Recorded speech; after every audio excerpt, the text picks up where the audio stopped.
Gaurko agerraldiaren helburua hauteskunde ondoko egoeraren azterketa egitea eta azken egunotan eman ditugun urratsen berri ematea da. Aipatutako urratsek bide jakin bati jarraitu diote. Aldaketa sozial eta politikoa gauzatzeko bidean, gure esku dagoen guzti egiteko nafar jendartearekin hartu dugun konpromisoari heltzea. Bilduk jendartearen eskakizunak eta beharrak eraman nahi ditu instituzioetara. Nafarren ahotsa izan nahi dugu. Nafarron gehiengoak aldaketa nahi du eta halaxe adierazi du bere bozken bidez.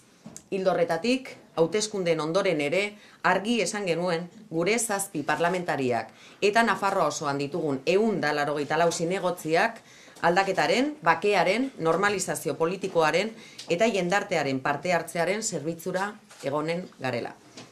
Eta berriro diogu, jasotako bozka bakoitza aktiboa izanen da bestelako Nafarroa hori gauzatzeko bidean, merezi dugun Nafarroa eraikitzeko bidean. Ezkerreko eredu sozioekonomikoan oinarrituko dena, kalitatezko zerbitzu publikoak bultzatuko dituena, jendartearen aniztasuna errespetatuko duena, gure kultura eta hizkuntza babestu eta bultzatuko duena. Hauteskunde ondoko egunetik geure konpromisoa adierazi genuen Nafarroako gehiengo sozial eta aurrerakoia artikulatzeko. Behar dugun aldaketa bultzatzeko asmoz. Orduan esan genuen, eta gaur ere gauza bera diogu, hori lortzeko ezinbesteko lehen urratsa eskuina instituzioetatik kentzea dela. Abia puntu horrekin, Nabai 2011 eta ezkerrarekin bilera bana izan dugu. Bilera horietan, hauteskunde ondoko egoeraren inguruko balorazioa partekatu dugu eta denok ados gaude, aldaketa posible ezik urgenteare badela. Edukietan oinarritu beharreko aldaketa izan behar duela eta UPN agintetik entzetik abiatuta. Indar politiko bakoitzaren berezko izaera errespetatuz eta ordezkaritza abertzalea, aurrerakoia eta ezkertiarraren aniztasuna aintzat hartuz, berriro ere geure konpromisoa berretsi nahi dugu. Aldaketa gauzatzeko batzen gaituena lehenesteko eta ezberdinen artean adostasunak bilatzeko disposizioa.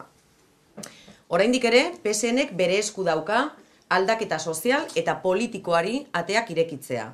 Berriro ere diogu, gure bozkak UPN boteretik kentzeko jartzen ditugula mahai gainean.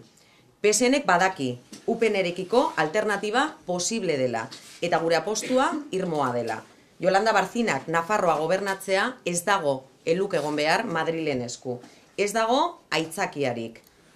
Eusko Autonomia Elkartean PSek ez du inongo arazorik izan Bildurekin hitz egiteko. Are gehiago, hainbat gaitan, fiskalitatean adibidez, Bildurekin akordio puntualetara iristeko bere disposizioa agertu du. Hemen ordea, zuzendaritzak telefonoa ez digu hartu ere egin. Naiz eta herri batzuetan, Lizarran eta beste batzuetan, adibidez, udal mailako bileraren bat egin den.